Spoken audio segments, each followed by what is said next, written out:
자, 이론서로 61페이지부터 들어갈게요. 신제도주의라고 나왔어요. 사회과학에서 대단히 유명한 이론입니다. 시험에서도 많이 나오고, 여기 신제도주의 같은 경우에는 제도라는 표현이 굉장히 중요해요. 제도에다가 동그라미 하시기 바랍니다.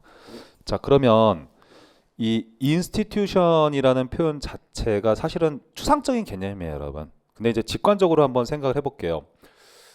이제 행정사라는 국가 자격증이 있어요. 그 전문 자격증이거든요. 나라에서 되게 요즘에 많이들 하시고 시험 난이도 어려운 편이에요, 굉장히. 그런데 거기 1차 시험에서 행정학 시험이 있어요. 그러면 거기 1차 시험을 통과하려고 하면은 세 과목 평균 점수가 60점을 넘기면 돼요. 그리고 40점 미만으로 나오는 과락 과목이 있으면 안 돼요. 아마 전체 평균 60점 넘으면 되는구나. 상대평가예요, 절대평가예요? 절대평가죠. 우리 공무원 시험은 절대평가예요, 상대평가예요? 상대평가죠. 자, 그 상대평가 제도냐, 절대평가 제도냐, 그것도 일종의 우리 제도라고 많이 얘기하잖아요. 그런 제도에 따라서 학생들의 공부 분량이냐 공부 방식이 달라지겠어요? 똑같겠어요? 달라질 수밖에 없죠. 어떤 현상을 결정짓는 것은 제도다. 개인의 행동이라는 것도 결국 제도 테두리 안에서 이루어질 수밖에 없다. 이것을 강조하는 게 신제도주의 관점이라 생각하시면 돼요. 그럼 이 제도는 폭이 또 넓어요. 문화 같은 것들도 일종의 제도라고 봐요. 우리나라 같은 경우에는 뭐 흔히 유교주의권, 유교주의 문화권 안에 있다 이렇게 표현을 쓰거든요. 그래서 우리가 길 가다가 어떤 아주 어려 보이고 젊어 보이는 친구가 어르신한테 막 반말하고 막 대들고 이러면 굉장히 불편한 느낌을 들 수도 있는 거예요, 여러분. 그런 것들은 그런 문화라는 제도 테두리 안에 있기 때문에 발생하는 현상이다라고 생각하고 설명할 수도 있는 거예요. 이거를 신제도주의 관점이라고 한다. 그래서 요점은 제도가 다양한 현상을 결정짓는 주요 원인이다. 지금 이렇게 보는 거예요. 여기도 마찬가지예요. 현상을 만들어내는 어떤 제도를, 결정적인 제도를 찾고자 해요. 아하, 행정사 수험생분들이 조금만 공부하고 이거를 시험을 통과하려는 이유는 왜냐하면 절대평가니까. 너무 많이 공부하고 지엽적으로 공부하는 건 불편하게 생각하실 수도 있는 거잖아요. 따라서 이 현상을 만들어내는 하나의 제도를 찾고자 한다. 이것도 나름의 법칙을 발견하고자 하는 거예요, 여러분. 이것도 하나의 법칙을 발견하고자 하는 거지. 현상을 만들어내는 주요 제도를 찾고자 하는 거니까. 자, 그럼 이제 제가 퀴즈 들어갑니다. 어떤 현상에서 원인을 탐구하고자 한다. 법칙을 발견하려는 특성은 과학성이라고 배우셨어요? 아니면 기술성이라고 배우셨어요? 그렇죠. 과학성이에요. 과학성을 추구합니다. 그럼 올바른 선지예요. 자, 그럼 여기서 한 단계 더 어렵게 가죠. 여기서 말하는 과학적 법칙이라는 거는 보편적인 법칙이냐 아니면은 중범위 수준의 법칙이냐 그걸 또 한번 찍어봐야 되거든요. 여러분 문화, 유교주의 문화라는 거는 우리나라, 일본 이런 동아시아권에서 적용되는 게 좀 일반적이죠. 뭐 아프리카 유교주의 문화가 있다 우리가 이러진 않잖아요. 그러면 신제도주의자들은 중범위 이론을 탐구하는 걸 거예요? 아니면은 보편적 이론을 탐구하는 걸까요? 중범위 이론을 탐구한다. 이렇게 하시면 돼요. 자, 법칙을 찾기는 하되 똑같아요. 그 적용되는 영역이 한정되어 있다. 이렇게 하셔야 되는 거예요. 이거를 어느 정도 각을 잡아야 밑에 있는 틀 잡기를 이해하실 수가 있어요. 그 밑에 이제 그림을 한번 보도록 하겠습니다. 여기 지금 행태주의라고 하는 거예요. 행태주의. 여러분 교재에는 잘 들어가 있으니까 행태주의를 비판하면서 신제도주의가 등장한 면이 있어요. 자, 행태주의 하면은 우리 떠오르는 게 과학성을 추구한다. 이거 기억하시죠, 여러분? 인간 행동의 원인을 찾고자 하잖아요. 자, 근데 이때의 법칙은 보편적 법칙이었어요? 아니면 중범위 수준의 법칙이었어요? 보편적 법칙이었어요. 보편적 법칙. 보편적인 법칙. 예를 들어서 제가 뭐 그림에도 그때 표현을 해두었는데 모든 공무원이든 어찌됐건 그렇잖아요. 아주 적은 보수를 주면은 누구나 부패하지 않겠습니까? 그럴 수밖에 없을 거 아니겠어요. 그러니까 우리나라뿐만 아니라 전 세계 다 적용될 수 있는 법칙을 찾고자 했던 게 기본적으로 행태주의란 말이에요. 근데 이 행태주의에서 찾고자 하는 보편적 법칙이라는 것은 사회 현상에서는 정말 탐구하기가 찾기가 참 어려운 거예요, 여러분. 이 자연 현상에서도 그렇지만 사회 현상에서도 전 세계에 통용되는 그 법칙 하나 찾아봐라 굉장히 어렵거든요. 보통 이제 대학교 교수님들이 말씀하시는 건 진짜 몇 개 없다. 예를 들면은 권력을 진짜 많이 주면 부패한다. 이 정도 수준 아니겠느냐 이러는 거예요. 그만큼 보편적 법칙이라는 건 발견하기가 참 어려워. 그러다 보면 현상을 설명하는데 한계가 많단 말이에요. 따라서 신제도주의는 어떻게 비판하냐면 야 너는 보편성만 지나치게 추구하려고 하다가 각국의 다양한 특수한 성격은 오히려 놓치겠다 이러는 거예요. 그래서 각국의 특수성을 무시한다 이렇게 비판을 해요. 그 다음 두 번째, 행동에 영향을 미치는 제도에 대한 분석은 행태주의자인 허버트 사이먼은 게을리했었습니다. 그렇기 때문에 제도에 대한 분석을 좀 열심히 하는 게 필요하다 이렇게 주장했던 게 신제도주의예요. 이 제도라는 것에 대해서 한번 열심히 들여다보자라는 걸 처음으로 얘기를 했다는 거죠. 여러분 그 터키를 저 때는 터키라고 했었는데 요즘에는 그냥 튀르키예라고 얘기를 하더라고요. 튀르키예 같은 경우에는 국민들한테 이렇게 국가는 국민들한테 세금 부과하잖아요. 우리나라는 국세 기본법에 근거해서 국세를 거둡니다. 그렇죠? 부과하죠. 국민들한테. 튀르키예도 마찬가지로 국민한테 세금 부과해요. 거기 세금의 목이라고 하죠. 세목이라고 하죠. 세금의 종류. 세금의 종류 중에서 어떤 거 있는지 아세요, 여러분? 지진세라는 게 있어요. 지진세. 지진세 부과해가지고 국가가 뭐 하는 데 쓸까요? 지진 관리하는 데 쓰는 거예요. 되게 심플하게 생각하시면 돼요. 그거는 튀르키예만의 독특한 법이자 정책인 거잖아요. 야, 이렇게 나라마다 독특한 것들이 굉장히 많은데 어떻게 보편적 법칙만 찾으려고 하냐. 이런 접근인 거예요. 그리고 그런 제도적인 부분에 대해서 열심히 들여다보면 또 다른 현상들 분석할 수 있는 게 굉장히 많다. 이런 관점이었다. 그럼 밑에 비판점 한번 볼게요. 또 기존의 구제도주의를 비판하면서 신제도주의가 나왔어요. 얘는 구인 거잖아요. 옛날에 나왔었던 제도주의 관점이에요. 자, 그러면 구제도주의 같은 경우에도 어떤 현상을 설명하고자 할 때 제도를 중심으로 설명은 했었어요. 그랬는데 새로 나온 제도주의 같은 경우에는 기존의 제도주의하고 차이점이 있기 때문에 비판했다 이렇게 생각하시면 돼요. 그럼 그 차이점이 뭐냐면 첫째, 구제도주의에서 말하던 제도의 정의 자체가 되게 협소했었어요. 근데 신제도주의에서 말하는 제도의 범주는 굉장히 큽니다. 지금 볼게요. 협소한 제도의 범위라고 되어 있어요. 신제도주의 같은 경우에는 각국의 정책 이런 것들도 제도라고 봐요. 또 한편으로 법도 제도라고 봐요. 또 한편으로 문화 등 이런 공식적인 것들도 제도라고 보지만 비공식적인 제도들도 제도로 보거든요. 폭이 되게 넓다고 생각하시면 돼요.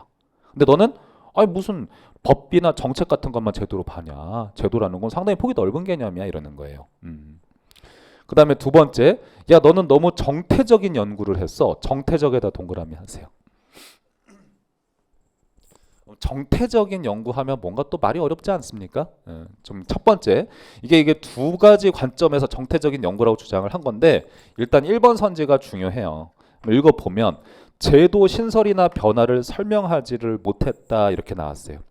제도의 신설이나 변화를 설명하지 못했다. 예를 들어 볼까요? 그 제도라는 거는 예를 들어서 법이나 정책도 제도잖아요. 여러분 살아가면서 변화합니까? 아니면 변화하지 않습니까? 변화하죠. 그런 건 설명을 못했다는 거예요. 그러니까 그걸 정태적인 연구라고 지금 비판을 하는 거예요. 예를 들어서 우리나라도 마찬가지예요. 그 튀르키예도 마찬가지고 국가가 정한 어떤 정책이나 독특한 정책이나 제도가 있어요. 지진세를 부과하는 제도가 있단 말이에요. 근데 이거를 유지해 나가다가 제도라는 건 한번 만들어지면은 내일 바로 바뀌고 그러진 않거든요. 유지되는 속성이 있어요. 유지되어 가다가 우연한 사건이 발생해요. 예를 들어서 튀르키예에서 얼마 전에 참사 있었던 거 기억하시죠, 여러분? 그런 참사가 발생했어요. 튀르키예가 있었는데 지진세를 국민들한테 부과하기 위해서는 분명히 논거가 필요해요. 우리나라는 위험한 국가입니다. 지진 관리가 필요합니다. 지진세 부과하겠습니다. 이게 있어야 되거든요. 그러면 지진이 어디에서 발생하는지 조사를 당연히 해서 보여줘야 되는 거예요. 여기서도 발생하고 여기서도 발생하고 여기서도 발생하고 이런 곳에 대해서 우리가 지진세 부과해서 세금 거둔 다음에 지진 예방해두는 뭔가 장치를 설치하겠다. 이렇게 할 수 있는 거죠. 그랬는데 이번에는 이런 곳에서 뜬금없이 지진이 발생한 거예요. 예상치 못한. 그러면 우연한 사건이 발생한 거죠? 그럼 이제 어떻게 해야 돼요? 제도를 신설하던가 아니면 변화를 시켜야 되겠죠, 여러분. 즉, 제도가 어떤 계기에 의해서 변화되는 현상을 설명할 수가 있어요. 아시겠죠? 그게 신제도주의가 돼요. 그 다음에 두 번째, 현상에 대한 인과성 분석을 하지 않았던 게 구제도주의였어요. 근데 신제도주의는 아까 우리가 봤던 것처럼 나름 현상을 만들어내는 제도적인 요인을 찾고자 해요. 즉 실험을 통해서 그래도 법칙을 발견하고자 하는 속성을 지녀요. 근데 얘네는 어떤 실험을 통해서 법칙을 발견하려고 하지는 않았었어요. 이걸 왜 정태적이라고 표현을 하냐면 독립변수고 종속변수가 되는 거잖아요. 그럼 독립변수의 변화에 따라 얘가 움직이게 되는 거거든요, 여러분. 기본적으로 이걸 갖다가 동태적이라고 지금 표현을 한 거예요. 관계를 보이고 있기 때문에. 근데 얘는 그런 연구는 아니기 때문에 정태적 연구다 이러는 거지. 선생님 그러면 예를 들어서 구제도주의는 어떻게 제도를 중심으로 현상을 설명했습니까? 이런 식으로 접근해요. 예를 들어서 미국의 헌법이 있고, 그러니까 미국과 일본의 차이를 설명하고 싶은 거야. 어떤 사람이. 그러면 구제도주의자들은 이렇게 접근할 거야. 그러면은 각국의 헌법을 한번 살펴보면은 그게 도움이 돼요. 딱 이런 식으로 접근해요. 그럼 미국의 헌법과 일본의 헌법을 비교 기술하는 거예요. 그러면서 왜 차이점이 있는지 설명을 하는 거죠. 실험을 통해서 어떤 법칙을 발견하고 그런 게 아니라 그런 것들을 정태적 연구 이렇게 표현할 때도 있는 거죠. 그래서 미국의 헌법이라든가 일본의 헌법을 비교 기술한다. 그런 식의 연구를 진행하는 게 구제도주의 연구라고 생각하시면 돼요. 사실 신제도주의 관련해서 70%가 끝났어요. 이거 그림 하나로. 자, 밑에 내용 한번 볼게요. 제가 예를 한번 더 들었어요. 다양한 관점에서 이 그림을 설명할 수 있어요. 우리 지하철 타면은 노약자석이 있죠. 노약자석은 왜 있을까? 이랬을 때 노인분들을 좀 뭔가 배려하는 그게 있는 거잖아요. 그렇죠? 그러면 한국 내 유교주의 문화로 인해서 사람들의 가치관 어떤 그런 것 등에 영향을 미쳐서 우리나라는 이런 거 만들어 두었다. 이런 식으로 접근해서 만약에 설명을 한다면 신제도주의 접근이라고 할 수 있는 거예요, 여러분. 그래서 여기 지금 보면 문화라고 되어 있죠, 여러분. 문화. 문화도 하나의 크게 봤을 때는 제도에 들어간다는 거예요. 이런 것들이 노약자적 설치 이런 거 영향을 미친다는 거죠. 자, 그래서 밑에 한번 보면 신제도주의는 현상을 만들어내는 뭐를 탐구한다? 제도적인 원인을 탐구한다. 나름의 관계, 법칙을 발견하고자 하는 거예요. 그래서 과학성을 추구하긴 하지만 그렇죠. 각국의 독특한 면을 드러내고자 하잖아요. 따라서 보편적인 이론은 아니에요. 중범위 수준의 이론을 탐구하고자 한다. 이렇게 가는 거지. 제가 밑에 용어 정리해 둔 거 보이시죠? 중범위 수준의 이론이다. 이렇게 되어 있죠. 저 한 가지 궁금한 게 이제 외국에서 좀 경험을 좀 했으니까 저는 외국에 많이 못 나가봤어요. 거기 이제 살다 보면은 지하철이 있잖아요. 지하철에 엘리베이터가 설치가 되어 있어요. 그 전 세계적으로 봤을 때 지하철에 엘리베이터가 설치되어 있는 국가가 그렇게 많지가 않대요, 여러분. 이게 다 있을 것 같잖아요. 의외로 많지 않대요. 그런 것도 어떻게 보면 독특한 면들이거든요, 각국에. 그런 것들이 왜 생겨났을까를 제도적인 측면에서 설명하려고 시도할 수도 있는 거예요. 그러면 신제도주의 관점이 되는 거예요. 오케이. 자, 특징 한번 볼게요. 제도의 중요성을 강조한다. 결국에는 제도 가지고 다 설명하는 거예요. 제도의 중요성을 강조한다. 제도를 중심 개념으로 현상을 설명한다. 그래서 뭐라고 합니까? 중범위 수준의 과학성을 추구한다. 만약에 보편적 법칙 발견하고자 한다. 그러면 틀린 선지가 된다고. 두 번째, 신제도주의는 이거 워딩이 좀 어렵네요. 원자화된 개인이라고 했어요. 원자화된 개인이 아니라 뒤에가 중요한 거죠. 제도라는 맥락 속에서 전개되는 개인 행위에 초점을 둔다고 되어 있어요. 그럼 이거 요점 정리하면 어떻게 돼요? 개인의 행동은 뭐가 결정한다? 제도가 결정한다. 이 얘기하고 싶은 거예요.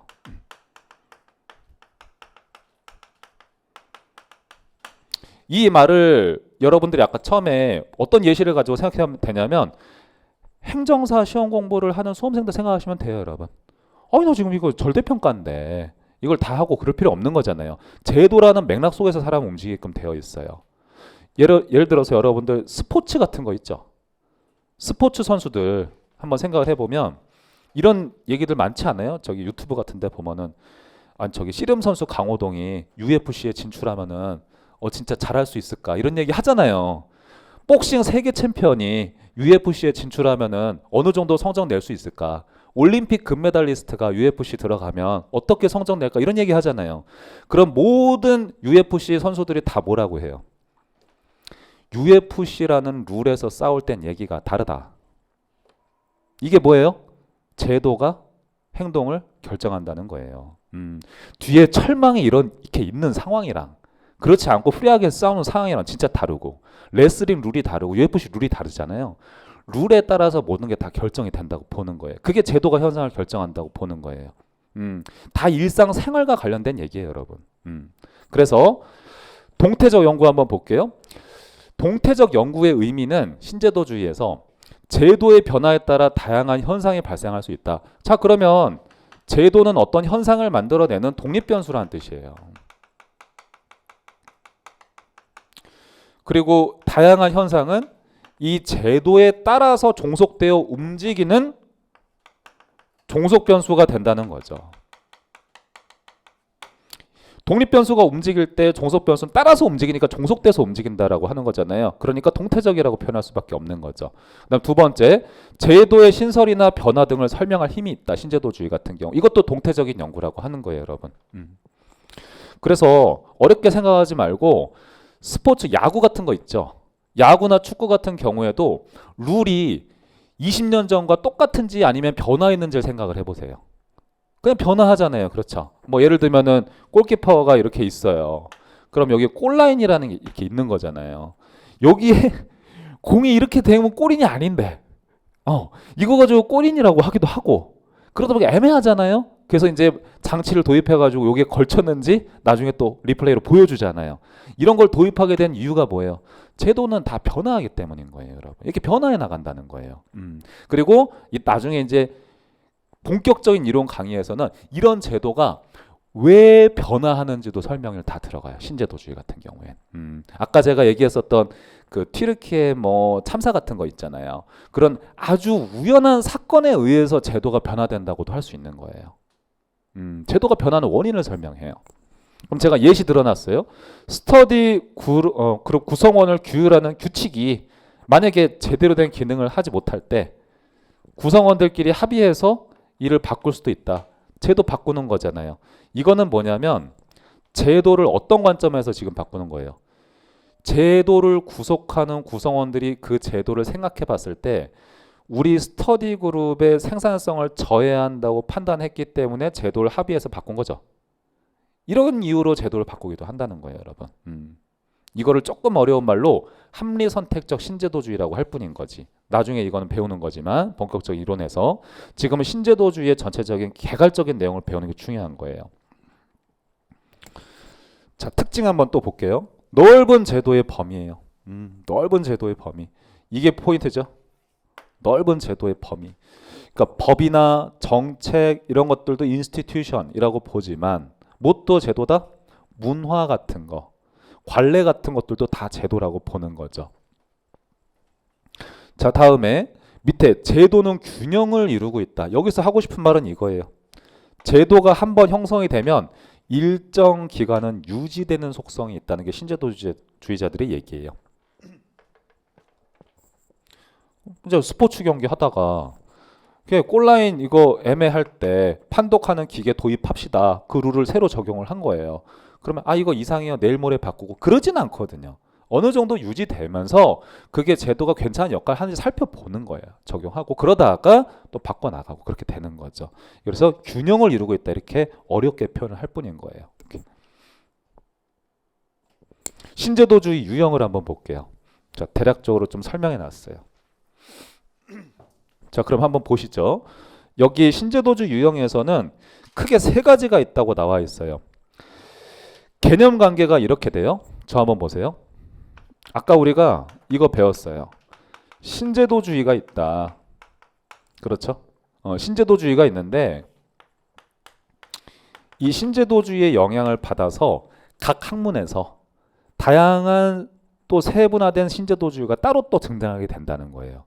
그 종류가 저렇게 세 가지가 있다는 뜻이 되는 거예요. 합리선택적 신제도주의도 있고 역사적 신제도주의도 있고 사회학적 신제도주의도 있다. 이렇게 가는 거죠. 그러면 이 신제도주의의 특징을 기본적으로 얘네 세 가지는 다 공유하고 있는 거예요. 근데 그 내에서 약간씩 차이가 있을 뿐이다. 그렇게 생각하셔야 돼요. 자, 그러면 첫 번째 칸에서 여기서 중요한 표현은 합리선택이라는 표현을 체크하셔야 돼요. 제도라는 것은 사람들이 합리적으로 선택하는 것이다. 그럴 수 있다는 걸 인정하는 게 합리선택적 신제도주의입니다. 예를 들어서 아까 제가 스터디 구성원들을 여러분들이 스터디 그룹을 만들었어. 스터디 그룹을 만들었으면은 룰을 정해야 되는 거잖아요. 그 룰을 정할 때 혼자서 정하지는 않죠. 그래도 얘기는 한번 해보고 룰을 정하잖아요. 근데 그 룰이 뭔가 사람들이 공부하는데 해를 끼친다고 판단하면 사람들이 어떻게 해요? 제도를 바꿔버리는 거죠. 그게 합리선택적 신제도주의인 거죠. 즉 손해와 이익을 따져서 제도를 다시 설계할 수 있다는 걸 설명하는 거예요. 그럼 볼게요. 이해 당사자가 합리적으로 선택한 규칙 등이 이해 당사자들의 행동을 제약한다. 그렇게 생각하시면 되는 거죠. 스터디 그룹의 룰을 보면 되는 거예요. 그럼 예를 들어서 이거 볼게요. 합리적인 규칙을 설정해서 공유지의 비극을 막는다 이렇게 나왔어. 공유지의 비극이라는 표현은 어떤 거냐면 천연자원 같은 거 있죠. 그런 것들 뭐 예를 들면은 고래 예전에는 사냥들이 되게 많았었어요. 그랬는데 그 고래 사냥을 하지 말자고 전 세계적으로 합의를 한 거잖아요. 왜요? 고갈이 되니까 없어지니까. 그런 것처럼 주인이 없는 상태에서 사람들의 경쟁이 붙게 되면은 공유지의 비극이 발생할 수 있다는 거예요, 여러분. 자, 공유지의 비극이라는 거 우리 간단하게 배웠었죠? 기억하시죠? 그 공유지의 비극을 막기 위해서 룰을 사람들이 설정할 수도 있는 거예요. 그러면 그것도 합리선택적 신제도주의라고 할 수 있는 거지. 낚시권리 육성법이라고 나왔어요. 이걸 통해서 무분별한 낚시 행위를 제한한다. 맞죠? 사람들끼리 합의해서 룰을 만들어 버리는 거예요. 자, 밑에 사회학적 신제도주의라는 걸 한번 볼게요. 얘는 문화에다가 체크하세요. 각 나라의 문화 등이 해당 국가 국민의 행동을 제약한다고 되어 있어요. 그럼 아까 제가 노약자적 설치 그 그림 보여드렸었죠. 그거를 사회학적 신제도주의라고 생각하시면 돼요. 얘는 그때 제도가 뭐였어요? 문화였었지. 밑에 칸에 역사적 신제도주의라는 건 뭐냐면 각 나라의 독특한 성격을 지닌 정책이나 법을 얘기하는 거. 그걸 제도로 바라보는 거다. 그럼 아까 튀르키예 사례에서 지진세 같은 거 생각하시면 되는 거예요. 보면 각 나라의 역사적인 맥락 속에서 형성된 정책이나 법이 해당 국가의 국민을 제약하는 현상을 설명을 한다. 여기서 이제 이런 표현 쓰잖아요. 역사적인 맥락이라는 표현 나오잖아요. 그렇죠? 그 각 국가의 독특한 역사적 맥락이라는 게 있잖아요. 튀르키예 같은 경우는 지진 자주 발생하니까 이런 제도를 만들어 둘 수밖에 없는 거죠. 또 여기 한편으로 미국 사례 제가 하나 드러났어요. 미국 미시건주에서는 일요일에 자동차 매매를 하면 불법이다. 독특하지 않습니까? 기독교적인 어떤 그런 부분이 있기 때문에 이게 안 된다고 지금 하는 거죠. 독특한 정책이라는 게 있을 수 있다는 거예요. 여기까지 이제 한번 쭉 봤어요. OX 한번 풀어보세요. 저랑 같이 한번 풀어보시죠. 1번 문제. 신제도주의에서는 제도를 공식적인 구조나 조직 등에 한정하지 않고 비공식적인 규범 등도 포함이 된다. 자, 신제도주의는 기존의 구제도주의에 비해서 제도의 범주가 넓다. 그래서 공식적인 제도와 비공식적인 제도를 모두 제도로 본다. 올바른 선지가 되는 거예요. 자, 그러면 공식적인 제도라는 건 뭐냐면 명문화되었다는 거예요. 근데 상대적으로 비공식적이라는 거는 명문화되지는 않은 제도, 이렇게 생각하시면 좋아요. 우리나라 헌법에 대한민국은 유교주의 문화를 지향한다. 이상하잖아요, 여러분? 네, 그런 것들은 비공식적인 제도가 되는 거죠. 문화라는 것은. 그 다음에 이번에 사회학적 제도주의는 제도 범위에 관습과 문화도 포함이 된다. 여기서 포인트는 사회학적 제도주의인데 얘네들은 제도를 주로 비공식적인 제도로 본다, 이러는 거예요. 관습과 문화는 같다고 생각하셔도 괜찮아요, 여러분. 비공식적인 제도 이렇게 적어두세요.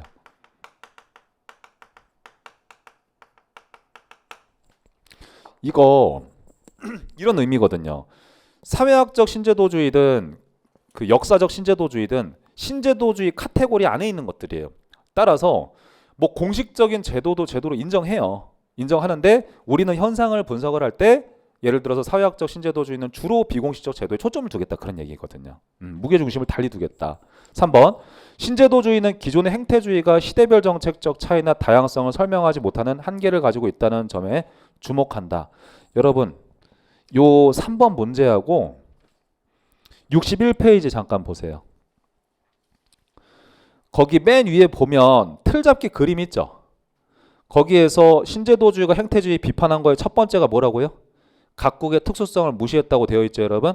각국의 특수성을 무시했다, 그 표현과 3번 문제는 같은 뜻이에요.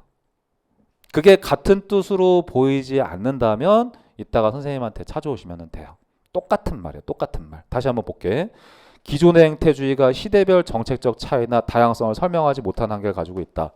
특수성은 고려하지 못했다. 그렇죠? 올바른 선지. 자, 다음에 4번 문제 볼게요. 구제도주의와 신제도주의의 공통점은 제도 개념을 동태적인 것으로 파악을 하면서 국가 간 차이에 대한 설명을 시도한다. 아주 좋은 선지네요. 동그라미 하시고요.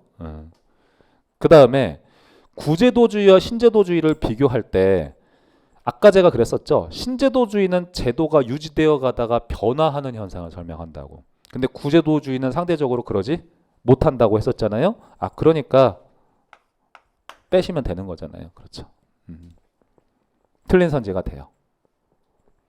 5번 신제도주의에서는 제도를 중심 개념으로 정책 현상 등 다른 변수들과의 관계 분석도 추구한다. 바꿔 말하면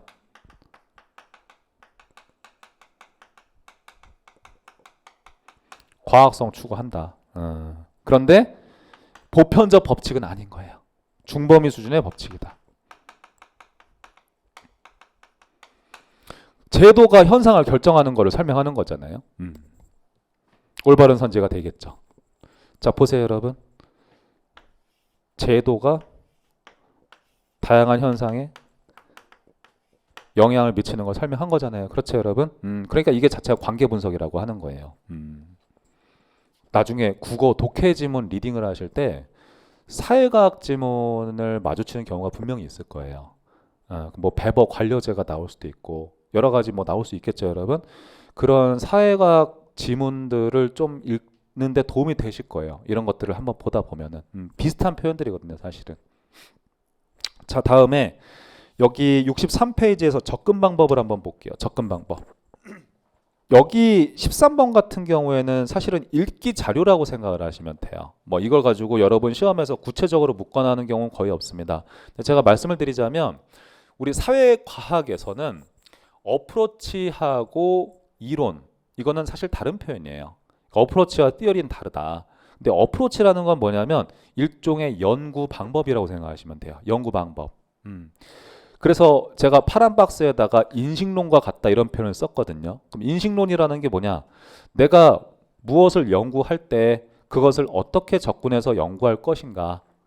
그것과 관련된 게 인식론이라고 하거든요, 여러분. 근데 우리 시험 문제를 풀 때는 어프로치하고 이론을 구분짓지 않고 똑같다고 생각하고 문제를 푸셔도 상관이 없어요. 왜 그러냐면 행정학 시험 문제에서는 이걸 구별짓지 않거든요. 그래서 그런 얘기 제가 길게 해두었을 뿐인 거예요. 자, 그런데 밑에 이제 역사적 접근에 대해서 간단하게 한번 볼게요. 개념에서 각 나라의 어떤 사건, 기간, 제도, 정책 등의 역사적인 기원과 발전 과정을 설명한다. 제도도 포함이 될 수가 있어요. 어떻게 발생했는지를 설명하고자 하는 거예요. 여러분들 저기 우리 노량진에 대해서 친숙하신 분들인 건지 아닌지는 제가 잘 모르지만 저는 여기 노량진에서 되게 오래 살았거든요. 여기 중고등학교 다 나왔어요. 여기서 요 근처에 진짜로 진짜 오래 살았어요. 그래서 저는 여기서 일을 하게 될 줄 몰랐어요. 어렸을 때 너무 여기 많이 왔다 갔다 해서 옛날에는 지금 이 학원 있죠. 이 학원과 여기 근처에 또 학원 많잖아요. 전부 다 대입학원이었어요. 전부 다. 여러분들 여기 보이는 그 모든 건물은 다 대입학원이었었어요. 간판만 바뀌었다 생각하시면 돼요. 진짜로. 그래서 저 때는 어렸을 때 그냥 단과학원 같은 거 있잖아요. 뭐 과목당 약한 것들 그런 걸 좀 이렇게 들으러 다니는 학원가였었어요. 근데 이게 어느 순간 공무원 수험가로 싹 바뀌었죠. 이런 것들을 설명하려면 어떻게 해야 돼요? 시기 순서대로 사건들을 쭉 나열하면 좀 편리하겠죠, 여러분. 이걸 역사적 접근이라고 하는 거예요. 그리고 우리 학원 이제 입구 나가가지고 오른쪽으로 쭉 사육신묘 쪽으로 가다 보면은 사육신묘 한번 본 적 있으세요? 사육신묘 있거든요. 여기 오른쪽으로 가다 보면은 맞아요. 그래서 사육신묘 쪽으로 쭉 가다 보면은 컵밥 거리라는 게 있어요. 그럼 말 그대로 컵밥 파는 곳이에요. 컵밥을 파는데 그 컵밥 거리는 원래 거기에 있던 게 아니에요. 어디에 있었냐면은 여기 맥도날드 아세요? 노량진역 맞은편에 맥도날드 하나 있어요. 큰 거. 되게 오래된 맥도날드예요. 거기에 원래 노점상처럼 쭉 컵밥을 팔았었어요. 근데 노점상처럼 이렇게 쭉 컵밥을 팔았었는데 장사가 잘 됐냐 안 됐냐? 어마어마하게 돈을 번 거예요. 컵밥 거리에서 장사하신 분이. 왜냐? 그때는 공무원 시험만 치르면 경쟁률이 95대 1이 넘어갔거든요. 에? 여러분 운이 좋은 거예요, 진짜. 진짜 있잖아요. 웬만치 공부해가지고는 공무원 하기 진짜 힘들었었어요. 그리고 당시에는 또 환경적인 상황이 어땠냐? 온라인이 활성화되지가 않았었어요. 온라인이. 이렇게 온라인이 활성화된 시기가 여러분 한 10년 정도라고 생각하시면 돼요. 10년 정도간의 변화예요. 그리고 그러다 보니까 지방에서 공무원 시험을 준비하고자 하는 사람들이 노량진으로 많이 올라왔었어요. 그럼 그 사람들이 많이 올라오잖아요. 그럼 상권이 어떻게 돼요? 발달하게 되죠. 그래서 노량진에 고시원과 독서실이 진짜 많았었어요. 근데 지금도 사실 다니다 보면 고시원, 독서실, 스터디 카페 이런 거 많죠. 예전에는 훨씬 더 많았었어요. 근데 이제 실강생들의 비중이 좀 줄어들다 보니까 그래서 여기 이제 고시원 같은 것들이 많이 이제 줄은 거예요. 사실은. 그럼 컵밥거리 얘기는 컵밥거리는 그때 엄청 장사가 잘 됐어요. 미스 사이공이 그때 탄생했어. 그때 쌀국수가 제일 잘 팔렸었거든요. 신기했죠. 길 지나다니다 보면은 사람들이 컵밥을 먹으려고 서서 기다리고 있었으니까. 점심시간에. 진짜예요, 여러분. 근데 뒤에 컵밥거리 말고 다른 곳에서 음식 장사 하시는 분들 계시겠죠. 그분들은 어떻게 했어요? 피해자가 되는 거예요. 왜냐하면은 세금 안 내고 장사하지 않냐. 그럴 수 있는 거잖아요. 우린 세금 다 내고 장사하는데. 그래서 항의가 민원이 많이 들어간 거예요. 그러다 보니까 컵밥 거리를 그러지 말고 그냥 동작구청에서 이 사육신묘 쪽으로 쭉 저쪽으로 빼주자. 빼주고 거기에서 장사하시고 나서 얻은 수익금 일부 분담금 형식으로 지자체에다 돈 내셔라. 이렇게 협상을 해서 그쪽으로 가게 된 거예요. 이거는 이런 방식은 역사적 접근이에요. 아시겠죠, 여러분? 자, 그래서 몇 가지 키워드 한번 잡아보면 각종 행정제도의 성격과 형성에 있어서 특수성을 인식하는 수단을 제공한다. 특수성에다 동그라미 하시죠. 나라마다 혹은 지역마다 다양한 차이들, 특수한 성격들을 드러낼 수 있죠. 시기순서에 따라서 쭉 서술하다 보면 특징 칸으로 내려가서 주로 사례 연구를 통해서 연구를 합니다. 사례 연구. 아까 제가 컵밥거리의 예시는 노량진 사례를 바탕으로 연구를 했던 거잖아요. 그렇죠? 그리고 발생론적 설명이라는 표현을 써요. 이 발생론적 설명이라는 건 뭐냐면 노량진 컵밥거리가 사육신묘 맞은편에 있는 이유가 뭐냐? 왜 그런 제도가 발생하게 되었냐? 이런 걸 설명할 수 있다는 거예요. 그래서 역사적 접근법의 논리 구조라는 건 시기 순서에 따라 쭉 설명한다. 그렇게 보시면 된다는 거죠. 얘 역사적 접근 같은 경우에는 우리 시험 기출 빈도로 보면은 3번이 안 돼요. 그래서 천천히 하셔도 좋습니다. 그리고 방법론적 개체주의하고 총체주의에 대한 내용 개념 설명을 조금 드릴게요. 뭐 이거를 지금 외우거나 그러실 필요는 없고 제가 예를 간단하게 들어서 그냥 끝내도 상관은 없어요. 그러니까 뭐냐면 저는 아직 미혼이에요, 여러분. 저는 아직 미혼인데 그래서 만약에 어떤 그 소개팅을 했는데 그 처자분이 마음에 들었다. 처자분이 마음에 들었다. 근데 야 옥진아 너 그 처자분이 왜 마음에 들었어? 이랬을 때 분위기가 너무 좋더라고 그분의. 이러면 찍어보세요, 여러분. 최 선생은 개체주의 관점에서 이 설명을 한 걸까요? 총체주의 관점일까요? 잘 찍으셨습니다. 총체주의 관점에서 좋아하는 이유를 설명한 거예요. 호감을 느끼는 이유를. 왜 그러냐면 그 사람의 분위기라는 표현 쓰잖아요. 근데 그 분위기라는 거는 어떤 일부분의 특성을 가지고 분위기라고 하지 않죠. 여러 특성들이 합쳐져 가지고 만들어진 새로운 개념이죠.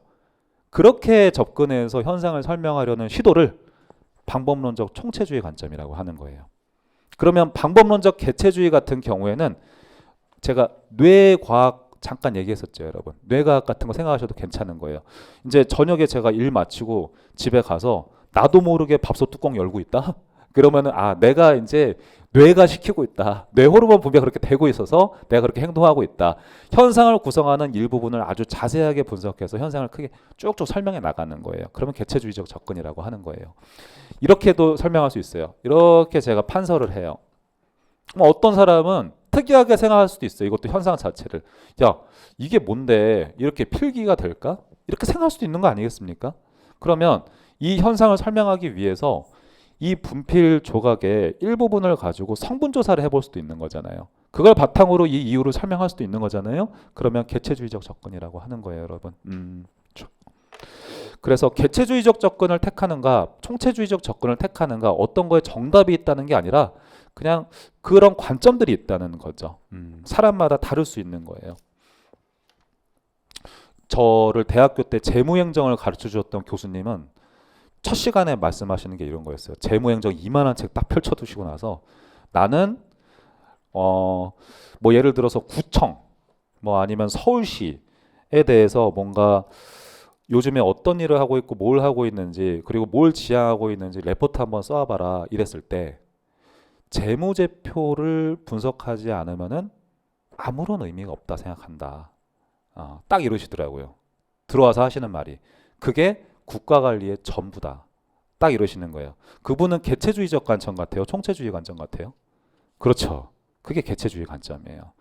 재무제표 잘 보면 그 모든 걸 알 수 있다. 이게 재무행정 교수님의 딱 관점인 거죠. 사람마다 다르겠죠, 여러분? 좋아요. 근데 일리는 있다고 생각해요. 그것도.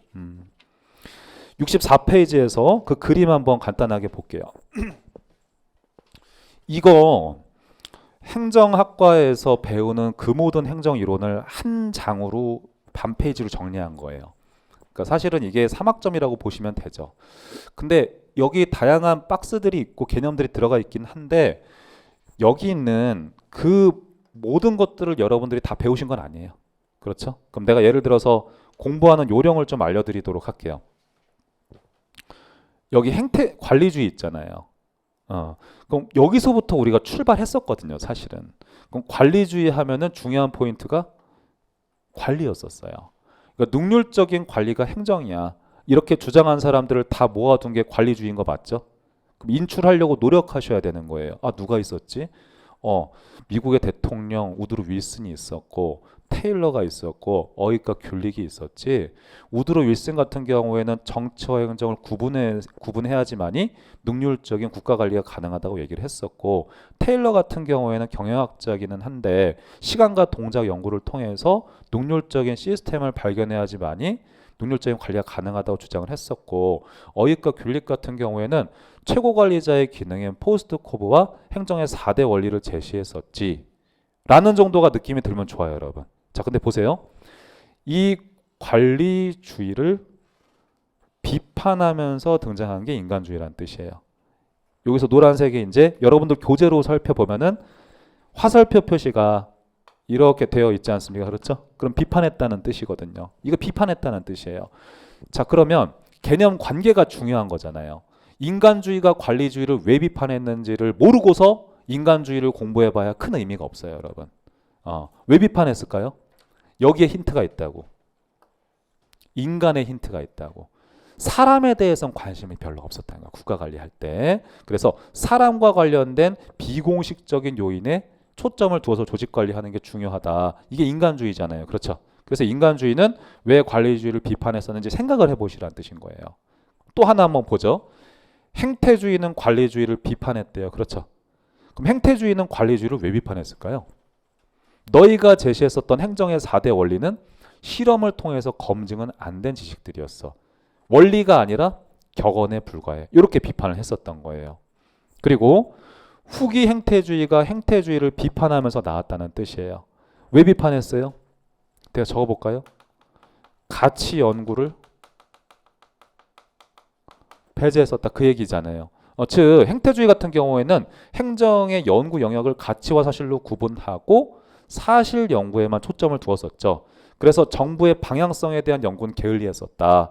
이 부분을 문제 삼았던 게 후기 행태주의자들이란 말이죠. 그래서 가치 연구 배제했었다. 이러한 후기 행태주의의 영향을 받아서 행정학에서 신행정학이 나왔다. 신행정학 같은 경우에는 마찬가지로 후기 행태주의처럼 기술성 강조한다. 그렇죠? 얘네는 가치 연구를 위해서 뭘 활용한다? 현상학이라는 학문을 활용한다. 현상학에서 말하는 현상이라는 것은 인간의 행동을 뜻하는데, 인간의 행동이라는 건 행태도 있고 행위도 있다.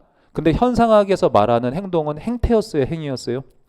행위였다. 의미가 담긴 행동을 연구했던 게 현상학자들이었었다. 이런 얘기들 했었죠, 여러분. 그래서 제가 이거는 여러분들이 쓰시는 일종의 복습 자료다, 이렇게 생각하시면 되는 거예요. 자, 보세요. 제가 행정 이론을 쭉 가르쳐 오면서 틀잡기 그림에 보면은 이런 것들이 다 들어가 있었죠. 근데 그때는 왜 어떤 부분을 신제도주의가 예를 들어서 구제도주의를 비판했는지 다 써놨었잖아요. 근데 일부러 지금은 이걸 빼놓은 거죠. 왜? 이렇게 보고 뭘 비판했지 문제의식을 가져야 이걸 암기를 할 수 있거든요. 자꾸 이걸 연습을 하라는 거예요. 아시겠죠? 신제도주의의 영향을 받아서 합리선택적 신제도주의가 나왔고 사회학적 신제도주의가 있고 역사적 신제도주의가 있는 거예요. 그럼 얘네는 뭘 제도로 봤었지? 사회학적 신제도주의는 예를 들어서 문화를 제도로 봤었지. 얘는 사람들이 합의하에 만들어진 규칙 같은 걸 제도로 봤었지. 얘네는 각국의 독특한 정책이나 법이라는 것을 제도로 봤었지. 신제도주의이기 때문에 제도를 강조하긴 하지만 나름의 차이점들은 있구나. 이렇게 자꾸 알아가시는 거예요. 그래서 이 한 판이 이해가 되면 행정이론 문제 절대 틀리질 않아요. 절대로. 근데 행정이론을 공부할 때 하나하나 개념을 따로따로 나눠서 공부하잖아요. 그러면 진짜 잘 까먹어요. 그래서 이렇게 묶어가는 연습을 하시기 바랍니다. 아시겠죠? 좋아요. 근데 이게 제가 공부하는 스타일이었어요, 원래. 이거는 교과서에 있는 그림은 아니고 제가 행정학 기출문제를 다 풀고 그린 그림이에요. 그러니까 이게 어느 순간 들어와 있으면 여러분들이 문제를 푸는데 굉장히 적용 가능성이 높아질 것이다. 제가 여러분들이라고 한다면 이거 있죠? 이 64페이지에 있는 이 그림을 핸드폰으로 찍어가지고 그냥 행정이론 복습할 때 이렇게 가끔씩 한번 볼 것 같아요. 그래서 자꾸 끄집어내려고 뇌에 자극을 주세요, 여러분. 자, 요거 국가관리 패러다임에 관한 행정이론 요거 한번 빠르게 볼게요. 지금까지 다 배웠던 거예요. 900 관리라고 했어요. 적어두세요. 900 관리랑 관리주의는 같아요. 자꾸 연습하세요. 그래서 이걸 영어로 Old Public 어드미니스트레이션 이렇게 표현도 하죠. 그래서 구공공관리라고 번역도 하는 거예요. 그런데 지금 정부가 있으면 국민들한테 서비스를 공급하고 있죠. 시장에 있는 업체를 활용하지 않고 자기들이 다 직접 공급하고 있죠. 그러니까 뭐예요? 직영이다. 그렇죠? 직영하다 망했네. 그렇게 해야 되는 거잖아요. 신공공관리예요. 직영하다가 망했다고 얘기를 하죠. 그래서 얘는 간접 경영이다. 간접 경영을 했다. 정부가 사람들한테 직접 다 공급하지는 말고 여러 가지 업체들한테 이제 맡겨라 그 얘기하는 거죠. 위탁 경영해라. 그러다가 나타났었던 부작용이 뭐였어요? 너무 지나치게 분절화됐다라고 표현을 했었어요, 제가. 그러니까 분절화됐다는 건 뭐야? 이 네트워크가 너무 복잡해졌다는 뜻인 거예요. 내가 A가 B한테 맡기고 B가 C한테 맡기고 C가 또 D한테 맡기고 그러다 보면 국가가 관리가 복잡해지는 거예요. 그러다 보니 예를 들어서 거기 그림에서 탈신공공 관리론이라는 게 나왔잖아요, 여러분. 탈신공공 관리론 같은 경우에는 지나친 분절화를 지양한다고 나오는 거죠. 그래서 적당하게 써라. 통합이 되는 수준 내에서. 거버넌스 한번 보면 정부, 시장, 시민사회가 파트너로서 파트너십으로서 협력해서 국가를 다스리자. 그래서 국민들한테 서비스 공급하자. 이렇게 가는 거잖아요. 파트너십이라고 적으시고. 옆에 있는 신공공 서비스론 같은 경우에는 정부가 국민한테 봉사하는 역할을 수행해야 된다. 그렇죠? 봉사한다. 봉사하는 게 뭐예요? 의미가? 담론을 만들어낼 수 있는, 공론을 만들어낼 수 있는 담론의 장을 형성을 하고 그리고 국민을 참여를 유도한다. 이게 봉사라는 거예요. 그럼 국민들은 거기에 참여해가지고 자기들의 전체적인 공통된 견해를 만들어내면 되는 거죠. 담론의 결과를 제시해줘요. 그럼 정부는 그대로 집행만 잘하면 된다. 지금 각각의 추상적인 이론들을 그림으로 표현을 해본 거예요, 여러분. 이렇게 이해해 가려고 노력을 합니다. 자, 폐쇄체제와 개방체제 관련된 행정 이론들 한번 볼게요. 또 다른 카테고리에서 제가 묶어본 거예요. 오늘 했던 거니까 한번 연습을 해보시죠. 생태론인데 생태라는 표현이 있으니까 아하, 환경을 강조하는구나. 현상을 분석할 때. 그래서 폐쇄체제론적 관점의 행정이론을 비판하는 성격을 지닌다. 아까 봤던 그림인 거죠. 환경적인 요인 간과한다. 좋아요. 그럼 이 생태론의 영향을 받아가지고 개방체제적 관점을 받아들여서 여기 체제이론도 있지만 체제이론은 여러분 지금 배우실 필요는 없어서 제가 안 넣어놨어요. 비교행정론이라는 것도 나오게 되었다. 이렇게 가는 거예요. 다시 생태론의 영향을 받아서 비교행정론 나왔다. 이건 우리가 배웠던 거죠. 그리고 나중에 이제 본격적 이론 수업에서 체제이론이라는 것도 공부를 하게 돼요. 얘도 개방체제적 관점이에요. 그건 나중에 하는 거니까. 근데 오늘 발전행정론 배웠잖아요. 발전행정론은 생태론과 비교행정을 비판하는 성격을 지닌다. 왜 비판한다? 행정부가 환경에 종속된다고 얘기를 하니까 그거 불편하다는 거예요. 그게 아니야. 행정부 주도하에 국가 발전 이룩할 수도 있어. 환경 극복하고. 그래서 행정의 역할을 경시한다는 점에 대해서 양자에 대해서 비판을 했다. 그러는 거죠. 오케이. 65페이지에서 행정이론 연대표까지 보고 잠깐 쉬도록 할게요. 다 왔어요, 이제. 선생님 이거 외워야 됩니까? 아니에요. 그거 아니고 제가 체크하는 것만 딱 봐두세요. 문제 그 출제 유형 중에서 이런 게 있어요. 그 보기를 딱 줘요. 보기를 딱 주고 이렇게 주고 각각의 행정 이론을 시대적인 순서에 따라 올바르게 배열한 것을 찾아라. 이렇게 문제를 물을 때가 있어요. 거기에 대응하기 위한 지식이라 보시면 되는데 문제를 풀 때 제가 패턴을 보면 시기 순서를 찾는 문제는 반드시 그 보기 박스 안에 관리주의가 꼭 들어가요. 그러면 이제 쭉 텍스트를 리딩 했을 때 관리주의와 관련된 이론인지 먼저 눈치채는 게 굉장히 중요합니다. 관리주의 나오면 무조건 맨 처음이다. 요거 체크하세요. 관리주의는 맨 처음에 나왔다, 행정 이론 중에서. 그게 중요하다는 거예요. 시기 순서 배열하라고 하면은 관리주의가 가장 먼저 나왔다. 우리 관리주의 다음에 배운 게 뭐였습니까? 인간주의니까 인간주의 두 번째다. 두 번째도 잘 나오거든요. 자, 그 밑에 행태주의 동그라미 하세요. 행태주의. 행태주의 같은 경우에는 허버트 사이먼이었어요. 발전행정론 체크해 두겠습니다.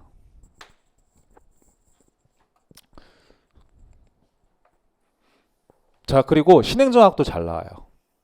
60년대 말이다. 미국 사회에서 이제 격동기 시기에 나왔었다. 잡아두시고 쭉 내려가다가 이거 있죠? 신공공관리하고 거버넌스 체크하세요. 이거는 공부할 때 이렇게 하세요. 예를 들어서 신공공관리는 80년대에 나왔었고 거버넌스는 90년대에 나왔는데 이 구체적인 연도를 외우라는 뜻이 아니라 신공공관리 이후에 거버넌스가 나왔다. 이렇게 공부를 해버리셔야 되는 거예요. 그래서 요거 다음에 요게 나왔다. 이렇게 잡아두세요. 됐습니다. 좋아요. 제가 학생분들 상담해 보면은 일반 행정직이 사실 난이도가 있는 직렬이잖아요. 그렇죠. 난이도가 있는 직렬이에요. 그러니까 제가 이제 세무직렬 교수님, 우리 강사실에서 보면은 다양한 교수님들 다 계시니까 세무직렬이든 뭐 관세직렬이든 뭐 어디든지 간에 전공 과목은 사실 다 어렵거든요. 예를 들어서 교정직이에요. 교정직이라고 하면은 교도소에서 근무하는 거잖아요. 그렇죠? 교도소에서 근무하는데 그 교정학 자체는 여러분 어려워요. 근데 다만 필기컷이 어떻게 된다? 몇 점일 것 같아요? 교정직 필기컷. 여러분들은 89점이에요. 국가직 기준으로. 교정직은 혹시 알아? 아, 몰라요? 몰라? 못 들어봤어? 좀 놀랄 것 같아서. 많이 낮은데 몇 점일 것 같아요? 거봐. 그러니까 놀랄 것 같아요. 낮은데 70점 잡으셨잖아요. 58점이에요. 갑자기 마음이 바뀌어? 교도소 하면 가야 되겠어. 여러분, 교정직 공무원 필기컷이 58점이라는 거는 어떻게 해석이 되세요? 많이 뽑을 거예요? 내년에 많이 뽑을 거예요?